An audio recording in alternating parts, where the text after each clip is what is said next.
The slow, sad, and pathetic death by 1,000 cuts currently taking place inside Canada's legacy media newsrooms took a big chunk out of one of the biggest newsrooms earlier this week when CTV News fired Lisa LaFlamme, the chief national news anchor at CTV News over at Bell Media. Now, it was a rather unceremonious firing, I have to say, but if you were on Twitter, you would have likely thought that what happened was the biggest news story to ever happen in Canadian media. Now, one of the funnier takeaways from this entire story was that Lisa LaFlamme put out a video on Twitter detailing from her side what had happened with the bosses at CTV News. That video on Twitter has over 4.5 million views. That is more views than any one of these legacy media outlets could ever dream of getting if their entire networks depended on it. Nobody could even come close to 4.5 million views on cable news broadcast. And it happened on social media, where independent media outlets like us at True North play. It happened on social media after they had fired their biggest star.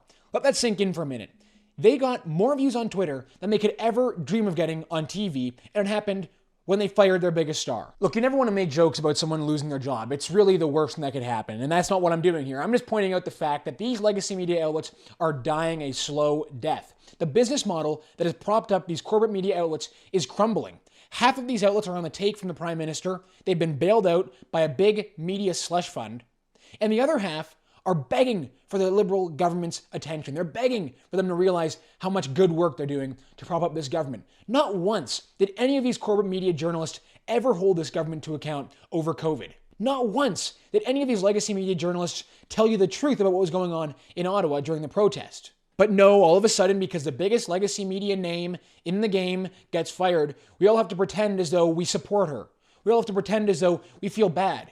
Canadians don't trust you guys anymore. They just simply don't. And you've done nothing to try and regain that trust. Independent news, on the other hand, are staffed by not the biggest teacher's pet in a journalism classroom, but by working Canadians, people who actually understand what real Canadians are going through. That's why they trust independent outlets, and that's why they will never trust legacy media outlets again. Now, when the news dropped that Lisa LaFlamme had been fired by CTV, CTV News immediately announced the replacement, Omar Sachedina, a national news correspondent, someone who I think has respect in the legacy media game, but probably not in the rest of Canada, because we all know what the rest of Canada thinks about these guys. But nonetheless, Omar Sachedina got the job from Lisa LaFlamme. Now, if you were looking at this story from the perspective I was originally, you're probably thinking to yourself, they want to shuffle out the old white voice to bring in a new, fresh face that satisfies the lefty box checkers. But actually, it turns out that with some good reporting from Brian Lilly over at the Toronto Sun, it looks like the story's a bit more different than that.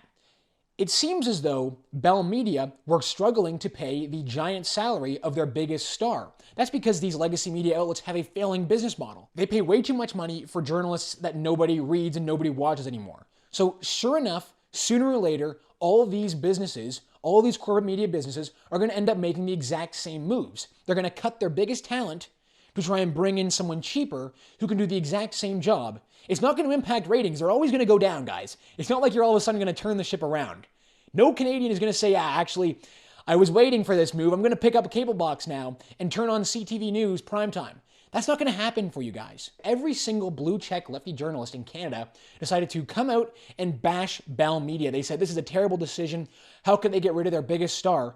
And they don't even realize, guys, that it's going to be them next.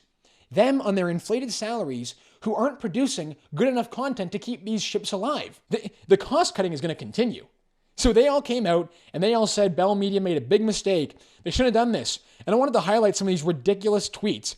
Look, we've got David Cochrane over at the CBC. If you remember David Cochrane, Mr. Poutine Man. This is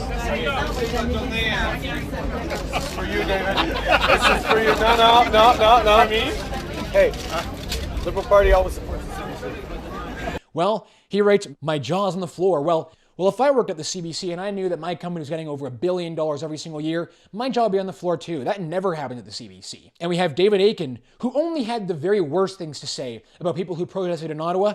He writes, wow, your fans are blindsided too, Lisa. No knock on Omar, but I cannot conceive of the Bell Media spreadsheet jockey that came up with the formula that this was the best business decision for CTV's audience. Nuts. You don't think so, David? Because I can. I can see exactly how this was the best business decision. You can't pay journalists way too much money when all your businesses are failing. It's basic business. Guys, honestly, these legacy media guys, they'll never learn. They are incapable of realizing that Canadians don't trust them. They don't realize that True North, we're on the rise.